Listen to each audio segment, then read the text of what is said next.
Nodus est définitivement une micro-marque sur laquelle vous devriez un petit peu vous intéresser parce qu'elle propose des modèles vraiment splendides pour un bon rapport qualité-prix. Je vous présente aujourd'hui cette GMT Contrails. C'est parti. Cette marque Nodus a été créée à Los Angeles en 2017 et je vous la présente aujourd'hui. C'est la première fois que j'en parle sur la chaîne. Je ne crois pas qu'il y ait beaucoup de gens qui en parlent en France, donc ça risque de vous intéresser fortement. Tout d'abord, cette marque, c'est Nodus, comme vous l'avez vu dans l'intro. On reçoit la montre dans cet étui, dans ce coffret. Je viens, hop là, l'ouvrir avec vous. Et dans ce coffret, j'ai donc, la petite microfibre avec le logo Nodus. Hop, hop. J'ai ici ça c'est en fait tout simplement mes maillons de mon bracelet que j'ai retiré pour mettre la montre à ma taille. Et j'ai ici, hop là, la carte de garantie avec la date d'achat. Et enfin, j'ai ce qui vous intéresse le plus, cette belle Nodus GMT Contrails. Donc tout d'abord, on va venir, hop là, la prendre en main parce que vraiment, cette montre, elle mérite le coup d'œil. Boîtier en acier 316L, diamètre de 40 mm sans la couronne, 43 mm avec la couronne, mais bon, en général, on parle plutôt sans la couronne. Épaisseur de 12 mm avec, hop là, cette petite couronne logotée. Corne à corne de 46,5 et enfin, entre-corne de 20 mm. Donc, cette montre, dites-moi un peu à quoi ça peut vous faire penser. Mais je ne sais pas vous, mais en tout cas, dites-moi là dans les commentaires, je vous laisse un peu de temps pour aller dans les commentaires, faites pause et dites-moi. Mais moi, cette montre, je ne sais pas si c'est que moi ou pas. J'en ai parlé avec des amis, ils m'ont dit qu'ils ne trouvaient pas spécialement. Moi, en tout cas, elle me fait penser à une Seiko Samurai. D'abord, je pense que c'est le double index à midi qui fait un peu cet effet. Et c'est aussi ce boîtier, là, on dirait que le boîtier, il a un peu les mêmes angles qu'une Seiko Samurai. Donc, est-ce que je dis n'importe quoi ou est-ce que vous voyez la similitude? Je ne sais pas. En tout cas, vous me direz ça dans les commentaires. Mais cette montre, elle est splendide. Moi, j'aime beaucoup. Belle finition, beau bracelet. Hop là, corne percée. Donc, ça vous permettra de changer le bracelet plus facilement. Moi, encore une fois, corne percée, corne pas percée, ça dépend vraiment de la montre. J'ai pas vraiment de prédilection, enfin de choix de base ou de préférence. C'est vraiment suivant la montre. Donc, qu'est-ce qu'on va dire sur cette montre? C'est une montre, tout d'abord, moi, je l'aime beaucoup. C'est parce que c'est une lunette qui est bicolore, mais on n'a pas vraiment l'impression. Vous voyez que le bicolore, il est assez discret. Si je le mets comme ça, là, avec une lumière qui peut changer, des fois, on voit même pas que c'est un bicolore. Et j'aime beaucoup aussi, c'est la finition de ce cadran qui est un peu texturé, grainé. Vous voyez là, elle est vraiment splendide cette finition sur le cadran avec les index appliqués. Ça donne un bon relief. J'aime beaucoup également, c'est cette aiguille GMT avec cette flèche comme ça. Je sais pas, cette flèche de GMT, je la trouve vraiment belle. Petit détail également, c'est le guichet de date. Le guichet de date est de la bonne couleur du cadran. C'est dommage, mais enfin, c'est bête, mais c'est encore trop rare pour des marques, je trouve. Et là, c'est une micro-marque qui le fait, donc c'est d'autant plus appréciable. Et surtout que les cadrans sur cette GMT Contrails, il y en a de plein de couleurs différentes. Et du coup, je suppose qu'à chaque fois, je ne suis pas allé vérifier, mais je pense que les disques de date changent en suivant la couleur du cadran. D'ailleurs, Contrails, c'est en fait la traînée de condensation, enfin c'est la fumée blanche qu'on peut voir qui suit les avions. Mais bon, c'est pas vraiment de la fumée, c'est de la condensation de vapeur blanche. Donc voilà, d'où le nom, vous l'avez deviné. Montre GMT, montre de pilote, Contrails, les avions. Voilà, on reste plus ou moins dans le thème. La lunette, hop là, elle est tac, tac, tac, tac, 48 clics et elle est bidirectionnelle. Elle est un petit peu dure à manipuler, la lunette. Alors, est-ce que c'est parce que j'ai la montre depuis peu de temps et qu'elle est encore un peu neuve?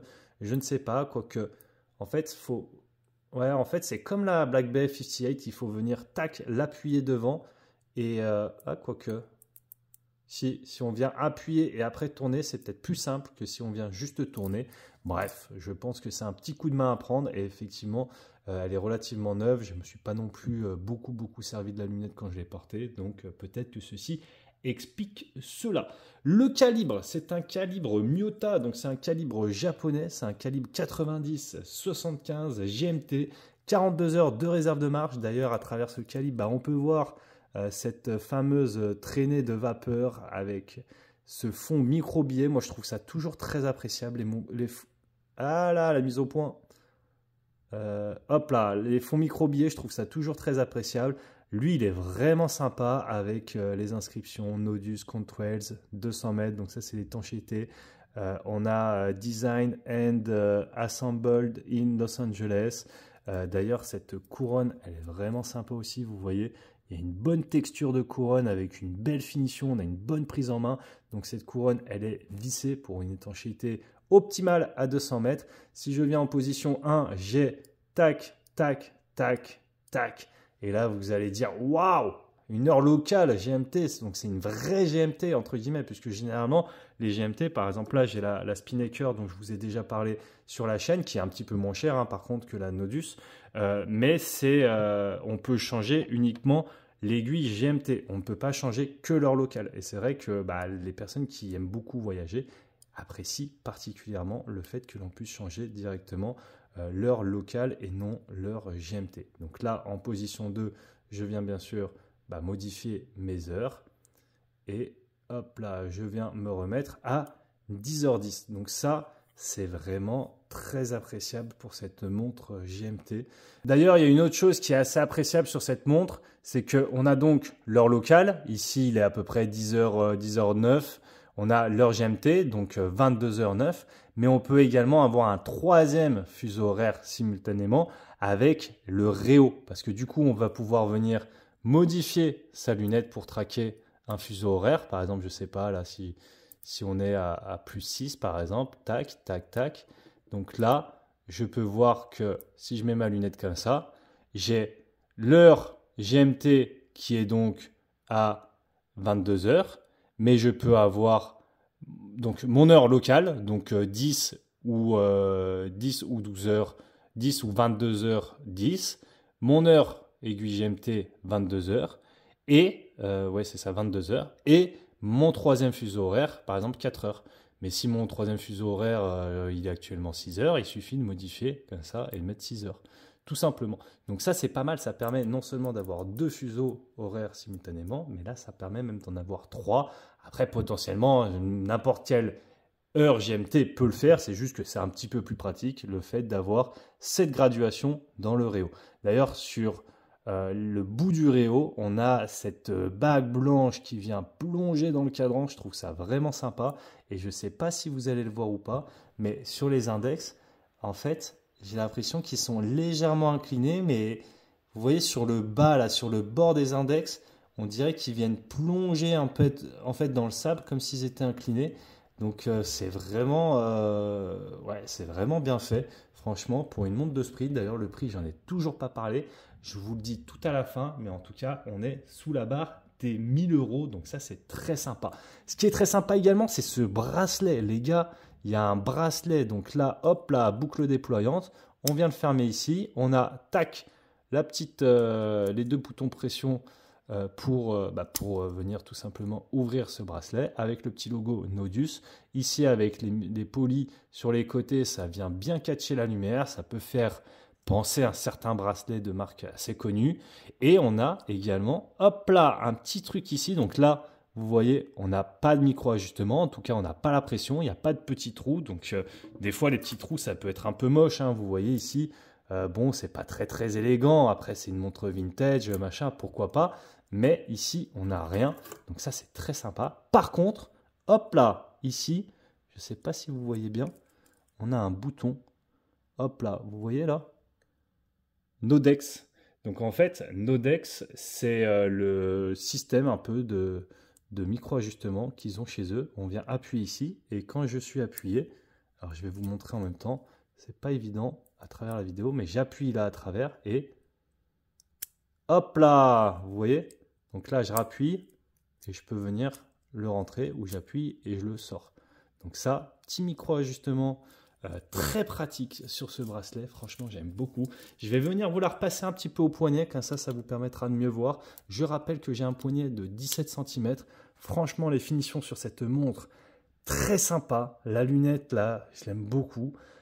J'aurais peut-être pas fait les cornes percées, moi, sur celle-ci, remarque, mais bon, je sais pas, puisque vous voyez, vu qu'il n'y a pas de micro-ajustement visible sur le bracelet, sur le fermoir, peut-être que j'aurais laissé également les cornes normales. À voir. D'ailleurs, il y a également, hop là, le petit système de quick release avec ce fond de boîte que vous avez déjà vu. Je rappelle que le fond, c'est un fond donc vissé, 200 mètres d'étanchéité. Et cette montre, alors je ne vous ai toujours pas dit son prix, je pense que c'est le moment de vous le dire et de vous montrer sa lume. Cette montre est au prix de 825 $. Donc franchement pas mal, après ça reste du calibre japonais, mais pour ces degrés de finition et cette qualité qui est apportée au détail, moi franchement pour une micro-marque, je trouve ça assez bluffant. Et d'ailleurs, la collection Nodus, même les autres modèles, ils sont tous très sympas. Je vous propose maintenant ces 3, 2, 1, hop là le lume. Voilà, beau lume, franchement, très très beau lume, très sympa.